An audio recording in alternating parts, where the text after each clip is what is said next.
All right, today you're going to do measuring and drawing angles. If you have not written that at the top of your notes, please do so now.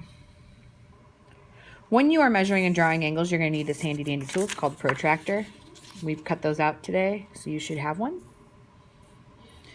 Okay, we're going to use these to help us measure angles and draw angles. There's two things we're going to be learning about today. We're also going to talk about angle types down here at the bottom. So when we're talking about measuring an angle, basically that's a lot easier than drawing it. What we're going to do is this is called a protractor again. We're going to place the protractor on an angle's vertex. And you can see they've already done that for us. So like down here, if I was measuring this one, I would want to put my protractor right where that vortex or that dot is. And I'd want to line up that bottom edge so that I could see how big this angle is. It goes from,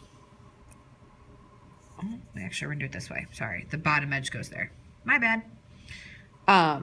It goes from 0 to this one goes to about this number, which I'm not going to show you because that would be cheating for tonight.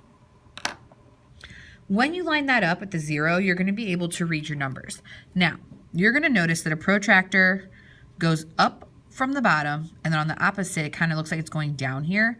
That's because if your angle was facing this way, then you would read the numbers going up. Here, you're going to read these inside numbers because you want to know how big is it from 0 to the biggest number. So, we're asking about angle LMN. You'll notice that this is an angle sign, so whenever we're naming an angle, we always draw that angle sign that kind of looks like a less than sign. And it's going to include 3 vertices. You'll notice the middle vertice is always going to be the vertex or where the 2 lines meet. So here, LMN, they want to know how big is this angle right here. Well, our protractor, if we come out here, starts at the 0, and if I go all the way up to where I see where L crosses, it crosses at what looks like 120 or 60. I want to use the 60 number because I'm using these inside because the numbers are going from 0 to 60. Out here, it would be going from 180 to 120. I'd have to subtract those numbers. So this is going to equal 60 degrees. And we're actually using degrees as a measure of radian form, which is, just trust me, it's how you measure circles. I'm not talking about temperature, so we're just going to use the degree symbol. No Fahrenheit or Celsius or anything like that.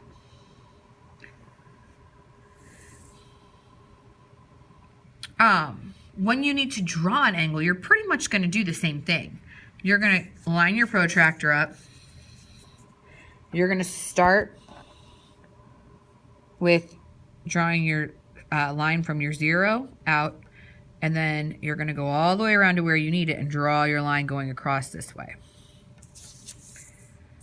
Here we have angle ABC. They've drawn it for us. Again, angle sign, A, B, C, B is the vertex. I'm going to use this one because I want to measure how much is inside this angle. So it starts at 0 and it goes up. This one's not exactly perfect. You're going to notice it's a little bit over 40. I'm going to call that about 40, I'm sorry, a little bit over the 50. I'm going to call it about 52 degrees. I would accept anywhere from like 51 to 53 on that. All right, last thing you need to know, the 4 types of angles, which you've already learned. This should just be a review. We'll start with the easiest one over here. Right angle is equal to 90 degrees exactly. 91 degrees is not a right angle. 89 degrees is not a right angle. Only angles that equal 90 degrees. And they look like this or like this, and they have that box inside of them. A straight angle is equal to 180 degrees. It looks like a straight line. Over here you have an acute angle.